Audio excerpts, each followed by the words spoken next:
Berberine has gone mainstream for its ability to help balance blood sugar, improve cholesterol, and drop unwanted fat.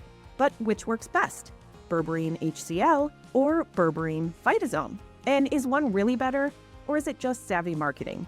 Keep watching to see what the evidence has to say. Study after study, now in top-tier journals, confirm what functional medicine practitioners have known for a long time. Berberine is effective and often better tolerated than the standard of care medications used for blood sugar management and fat loss. According to a meta-analysis including more than 1,000 people, Berberine helped with blood sugar control as much as metformin, and with fewer side effects. But that's not all Berberine can do.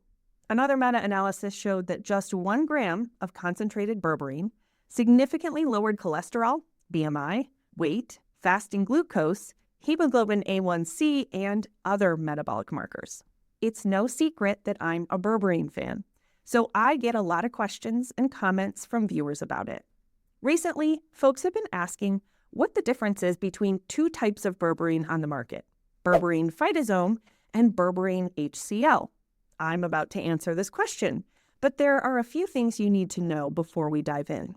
While my opinion might be controversial to some, it is based on in-depth analysis of available research. I tried really hard to find good studies to back up my position here, and all of it is linked in the video description. So keep that in mind before you come at me in the comments.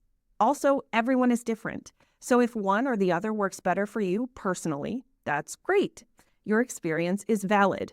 But in this video, I'm going to be focusing on the broader evidence, not individual case studies, so you can make an informed decision for yourself. Remember, it's all still berberine. This video is about the pros and cons of each version for people who want to know which I prefer and why. So now that we're on the same page, let's do a quick review of what berberine is, where it comes from, and how it can help. Berberine is a natural compound found in plants like golden seal, Oregon grape, and barberry, and it has loads of scientific research behind it, literally thousands of studies. It is a powerful anti-inflammatory that helps protect the cardiovascular system, preventing atherosclerosis and helping lower blood pressure. In the gut, it balances the microbiome, has been shown to treat IBS and diarrhea, and boost beneficial bacteria in the gut, including our friend Akkermansia. Berberine also helps with weight loss by stimulating GLP-1 production, as well as boosting metabolic function through activation of adenosine monophosphate kinase, or AMPK, which is known as the master metabolic switch in fat and muscle cells. With over 20,000 research studies behind it, I can confidently say that berberine is beneficial for most people, no matter which high-quality purified extract you're taking. The vast majority of that research has been done on Berberine HCL, and for that reason, most of the practitioner-grade products on the market contain this form. For some people, this is the beginning and the end of the conversation, because if you're looking for an evidence-based approach, it makes the most sense to choose the berberine with the most clinical research, which helps establish safety, correct and effective dosing, and it makes sure you're not just throwing spaghetti at the wall to see what sticks. So why is everyone talking about Berberine Phytosome? What has people excited has to do with its increased oral bioavailability, or ability to cross into the body through the gut wall. I've seen people claim Berberine Phytosome is 4 times, 5 times, even 10 times more bioavailable than Berberine HCL, which seems like a big deal, right? Well, maybe not so much. First of all, the only human study I can find that compares Berberine Phytosome to another form of berberine has only 12 people in it. Yep, you heard that correctly, 12 study participants. This is hardly conclusive evidence, but let's say for argument's sake that repeated large studies prove this to be true. It still might not be that important. Here's why. While bioavailability is an important factor when it comes to essential vitamins and minerals, in the case of berberine, I'm not convinced that it matters much in terms of clinical outcomes. Berberine in any form has very low oral bioavailability. Some studies suggest less than 1%. Yet, oral berberine is consistently shown to be effective regardless of its percentage of bioavailability. If we look to history, berberine-containing herbs have been used for millennia in traditional Chinese medicine, long before any modern ideas of bioavailability.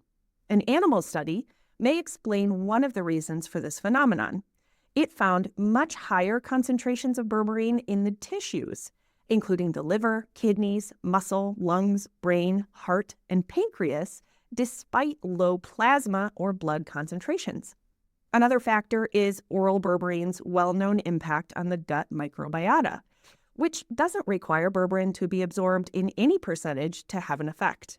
When we look at what's actually happening when berberine interacts with your body, studies suggest that oral berberine is actually modified by the gut microbiome in the GI tract to a slightly different form. And then it is almost immediately converted back to Berberine HCl within the intestinal wall itself. Once absorbed, the liver turns berberine into more than a dozen different forms or metabolites.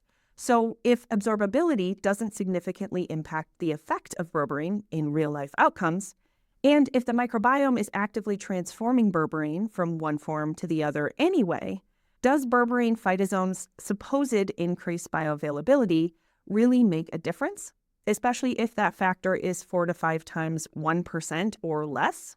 Today's evidence would suggest it doesn't. That said, if you're still concerned about berberine absorption, there are other ways to boost the bioavailability of berberine while still utilizing Berberine HCl, the form with the most research evidence behind it. One of the reasons that berberine absorption is so low has to do with P-glycoprotein in the gut, and studies have shown that inhibiting its activity can improve berberine's bioavailability.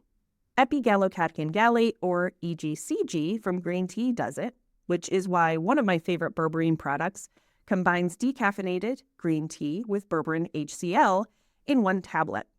Grapefruit, bitter melon, curcumin, and black pepper do as well. By the way, you can find a link to my go-to practitioner-grade berberine supplement in the video description.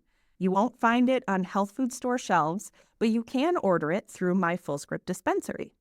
Another claim made by fans of Berberine Phytosome is that because it has better bioavailability, you can take lower doses, which then reduces common mild to moderate side effects like bloating, cramping, diarrhea, and nausea. This could be true in theory, but the only study comparing the two types found no clinical or biological issues in any of the participants, all 12 of them, remember.